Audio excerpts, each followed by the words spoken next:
What is IFS, or internal family systems? IFS is a therapy model that helps clients work with the different parts of themselves, including the parts and pieces shaped by trauma, protection, and survival. Healing, according to IFS, happens by getting to know those parts with compassion, so they don't have to keep running the show in the same way. Tell me, what do you want to know about IFS? It's something that people are talking about a lot right now. It's gotten really popular. Drop it in the comments so we can keep the conversation going, okay? Oh, and real quick, if you don't know me yet, I'm Dr. Jenny Hughes, a trauma psychologist and founder of the Brave Trauma Therapist Collective, where we make sure that trauma therapists actually have something left for themselves at the end of the day.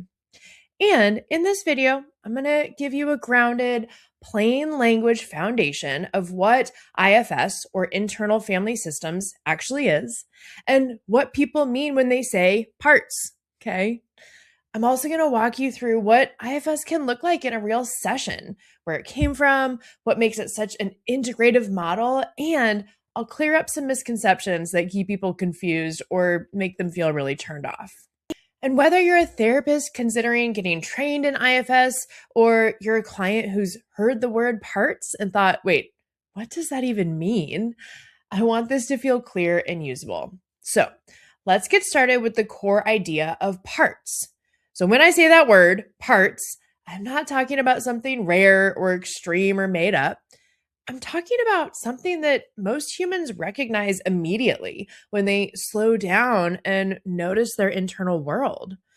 You probably have a part of you that wants to go to bed early and a part of you that wants to scroll on your phone for an hour. Or maybe you have a part of you that wants to have a really hard conversation and a part of you that totally wants to avoid it. Maybe you have a part of you that feels super confident, and also a part of you that can suddenly feel like an imposter. IFS is really cool because it gives us a way to work with those inner experiences without shaming them or flattening them, and without pathologizing any of that stuff, because it's so totally normal. In IFS, parts are organized around safety and survival. They are not bad. They are not the problem. They are strategies that your system developed in order to survive stress and trauma. And at the same time, trauma can make these strategies get really rigid, right? So, for example, after experiencing something overwhelming, parts that protect you in that moment can get really loud and more intense. And that intensity can continue even beyond that stressful moment. Those parts can then take on a bigger role in your thinking and survival strategies, which could look like trying to tighten control on things or shut things down, trying to get ahead of anything that could hurt you ever again, right? And over time, as this stuff keeps happening, as you continue to tighten, try to get ahead, it might start to look like a part that criticizes you constantly because it thinks criticism is keeping you safe. Or a part that numbs you out because feeling is so overwhelming and dangerous. And you might be familiar with that part that wants to please everyone because conflict feels dangerous. Or like me, you too may have a part that works all the time because slowing down makes room for memories or grief or all the not good enough stuff. IFS helps you to update those patterns by helping you adjust and change your relationship with the parts that are carrying these roles. Not by forcing them away, not by arguing with them, not by trying to win against yourself or by shaming them or saying that they're bad, but by getting curious about these parts, understanding what they're protecting, and helping your internal system reorganize in a way that's more present day and more flexible over time. Now, before we get any further, let me kind of take a step back and define some terms real quick, because I don't want to get lost in some of the jargon that can come up in IFS and parts work. So the first term I want to define for you is the concept of protective parts. Okay.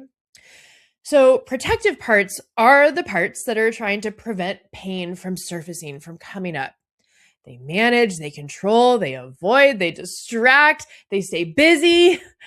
They keep you functioning. They have a really important job. But when you're feeling activated because of these parts, it can be because they're being the inner critic, the perfectionist, the overworker, the caretaker, the people pleaser, the number outer, right? All of these things, getting angry too fast or staying hyperlogical, those are all protector parts and they have important jobs. But sometimes when they're too loud, when they're too kind of present, it can cause some problems, okay? The second term that I want to talk about are wounded parts, or you might hear sometimes the term exile. These are the parts that carry the pain, the burden that happen because of stress and trauma. They are carrying the wounds that the protective parts are trying to take care of. And many of these parts will show up as fear, grief, shame. They show up as loneliness and helplessness. They're parts of you that got overwhelmed, neglected, didn't get what you needed, or had to adapt way too fast because of all the things that you've had to overcome in your life. These are really, really vulnerable and delicate parts. And they also tend to feel very young and are the parts that we want to reach in order to really promote healing, but we got to take our time. And I'll talk more about that soon. The third term I want to define for us is self or self-energy. Now, in IFS, self isn't a perfect state. It's not a spiritual performance. It's more like an internal leadership stance. It's grounded and curious, calm enough to listen, and also connected and compassionate. When people are in more self-energy, they can notice a part without getting completely taken over by it. And that brings me to a concept that really matters a lot in IFS, which is blending. Now, when you're blended with a part, you don't experience it as a part of me, you experience it as you. So it's not a part of me is terrified, it's I am terrified. It's not a part of me is criticizing me, it's I'm a failure.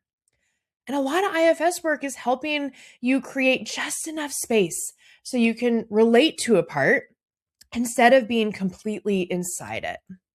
Okay, now that we've defined some terms and laid the groundwork, let's talk about where IFS came from. IFS was developed by Richard Schwartz over like 40 years ago. And it just developed naturally when he noticed that a lot of the clients that he was serving were already naturally talking about their inner experiences and describing these different parts with different roles and different emotional agendas. And instead of treating that as resistance or dysfunction, he decided to build a model that takes it seriously and works with it directly. And it is really important to say this. IFS didn't just appear out of nowhere or from Richard Schwartz's brain for no reason.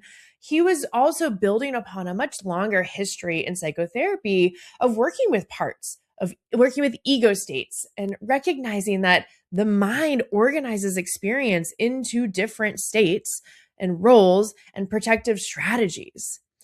Lots of approaches have been noticing and working with internal conflict for a long time.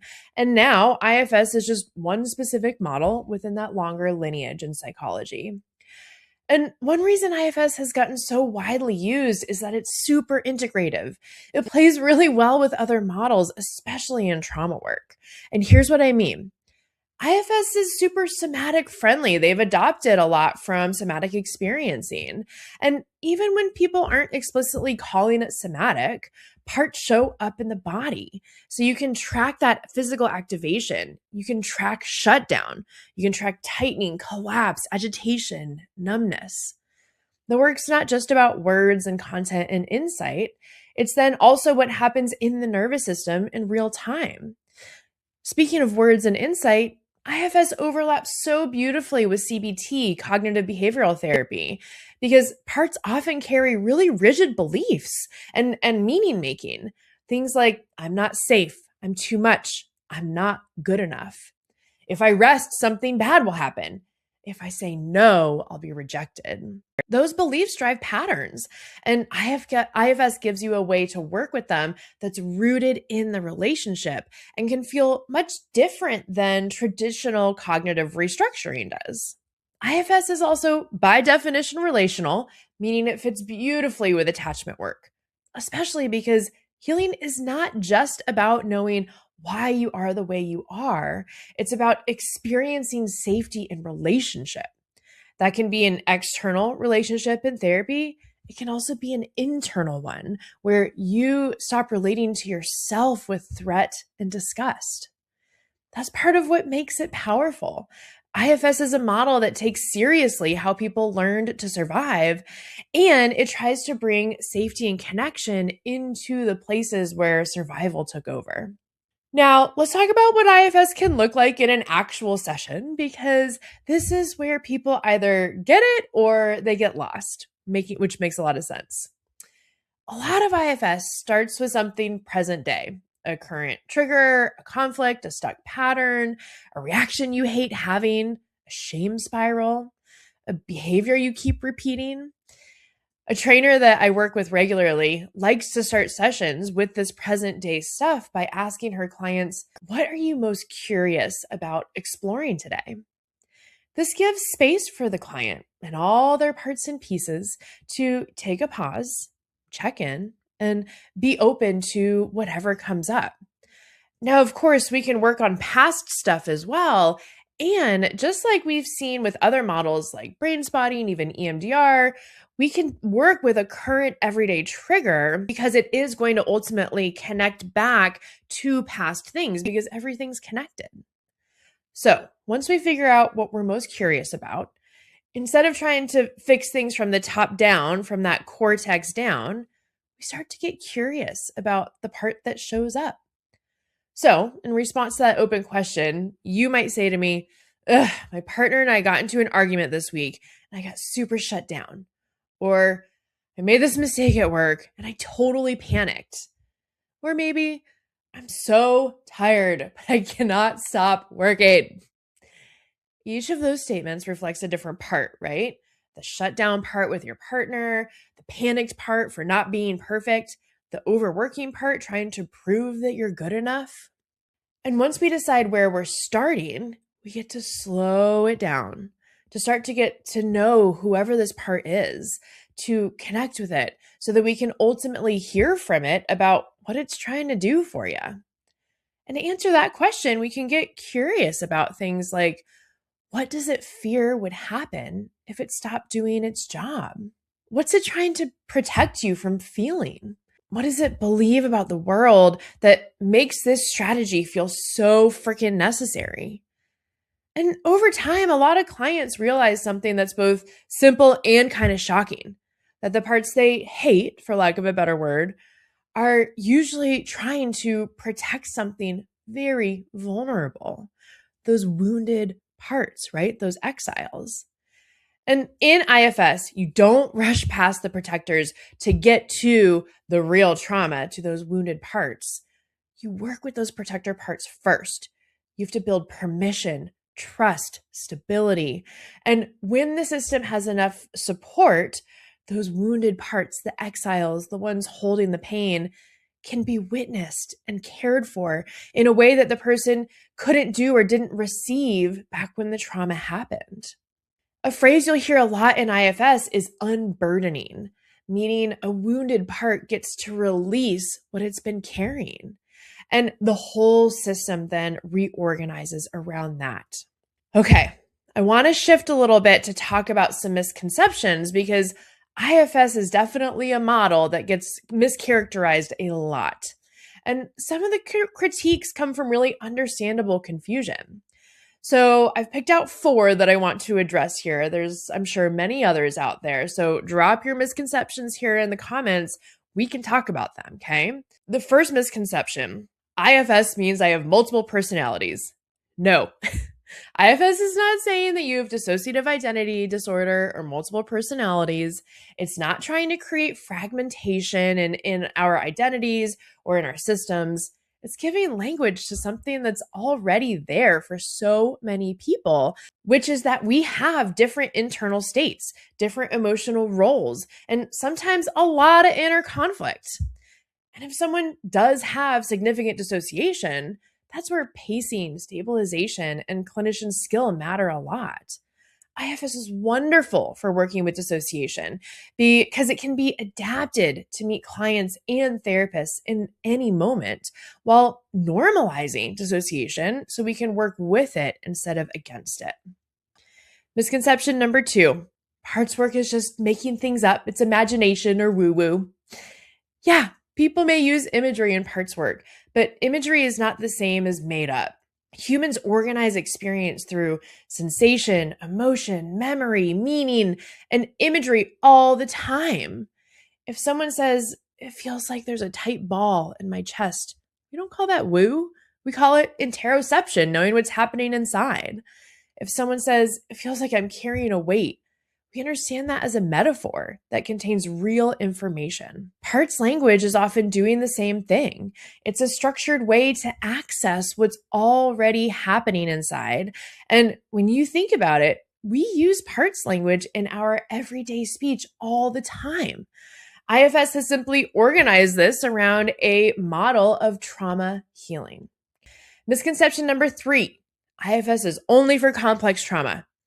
IFS is wonderful for complex trauma, yes, but it's not limited to that.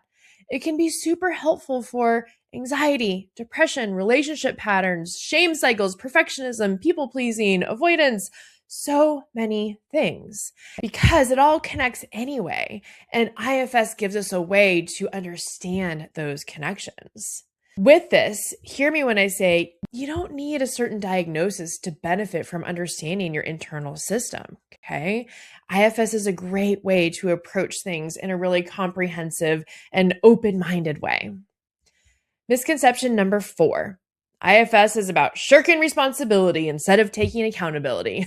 This is a big one, and it matters. Some people hear parts and they think it's a way to say, well, that wasn't me, it was my part, like it's some loophole. That is not the point. In healthy IFS work, naming parts increases responsibility because you stop being confused about why you do what you do. You start noticing patterns earlier. You can intervene sooner. You can make choices with more awareness. Accountability in IFS looks like this. I understand why this protective part shows up, and I'm still responsible for how I treat people. Or I can have compassion for where this comes from, and I'm still committed to doing it differently. Now, for all the therapists watching, I want to speak directly to you for a minute. IFS asks something specific of the therapist's nervous system. It asks you to be aware of your parts, especially within the therapeutic relationship. It asks for patience with protectors. It asks for consent-based pacing. It asks you not to overpower a client's internal system with your agenda or your parts. And there are a few common therapist traps that I see, especially when people are new to parts work. One is trying to persuade protectors, like you're arguing them out of existence. Another is moving too quickly towards those wounded parts, those exiles, because it feels like the real work. And then the client's system reacts hard and pushes back. Another is turning the model into a script, like find the part, ask these questions, do the thing. And the client can feel that. Their parts can feel that. And then over-identifying with self as a performance. Like you have to be perfectly calm to do IFS. No. What you need as a therapist is enough regulation to stay present and attuned, and enough humility to track what's actually happening with your client and with your own parts. And this is one of the reasons why consultation and community matters so much in trauma work in general and in parts-based work specifically, because you will get pulled, you will get activated, you will have protectors in you respond to protectors in your client. So tell me, as a therapist, what protector dynamics do you see or do you think are most often going to come up with your caseload right now? The inner critic, the numbing part, the overfunctioning part? Let us know in the comments if your parts are consenting. Otherwise, just be aware of it, okay? And as we wrap up, let's review some of the main points. This has been a much longer video than usual.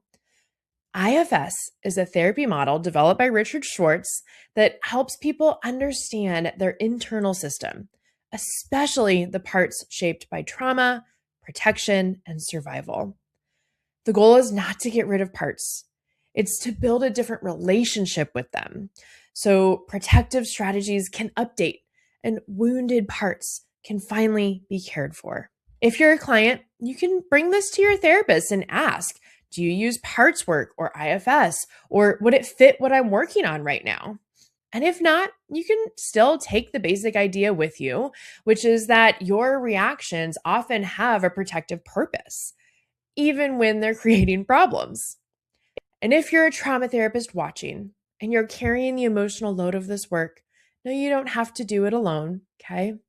If you're looking for consultation, education, and a real community of trauma therapists who get it, that's what we do inside the Brave Trauma Therapist Collective. You'll find the link to our website below, and know you can reach out anytime. We're here to help.